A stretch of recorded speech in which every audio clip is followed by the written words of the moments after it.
Beshi! Another mini vlog here on YouTube. So kung mapapansin nyo nga, tuwing gabi lang ako nagpo-post ng aking mga videos. Dahil nga mga beshi ko ay baliktad na ang aking mundo. Sa araw na po ako natutulog at sa gabi po ako gising. Kaya naman sinigurado po namin na dapat lagi kaming safe dahil nga 24 hours ang aming tindahan. Kaya ito i-flex ko sa inyo yung aming gamit na CCTV. Almost 2 years na po namin siyang gamit. At until now po, napakalinaw pa rin ang kanyang kuha.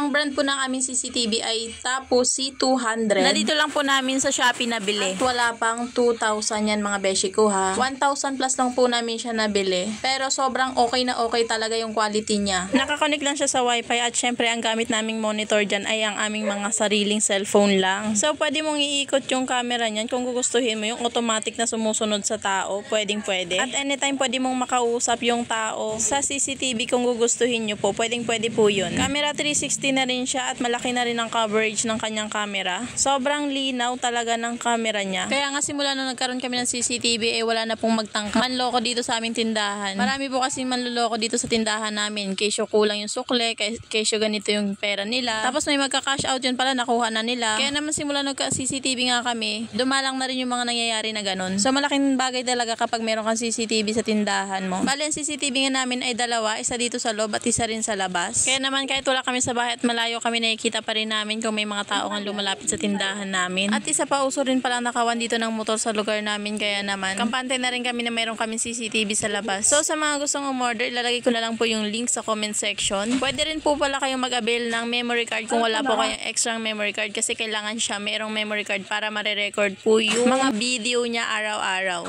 So itong unang camera namin na nabili namin ay nasa 1,100 plus lang. Wala pong kasamang memory card yun kasi may extra ako dito. Pero yung second time po na bumili kami ng CCTV ay umabot po siya ng 1,700 kasama na po doon yung memory card na 128 gig na po. Kaya naman kapag umaalis nga kami, kampante na rin kami kahit hindi namin isara yung sliding window niya, nilalagyan lang po namin ng signage na close. And then nakapadlock din yung pinakapinto-pinto niya na maliit. Kaya naman idol na idol nga kami ng mga kalapit tindahan namin dito dati kasi kapag nagsasara sila, binababa talaga nila yung mga roll up nila as in close na close talaga. Ngayon kapag nagko-close na sila, ganun ang ginagawa nila, lagyan na lang nila ng signage na close tapos open na rin yung roll up nila. Kaya ayun, idol nila kami. Ginaya nila yung technique ng pagsasara namin. Kaya naman hanggang dito lang muna, hanggang sa susunod ulit. Bye bye!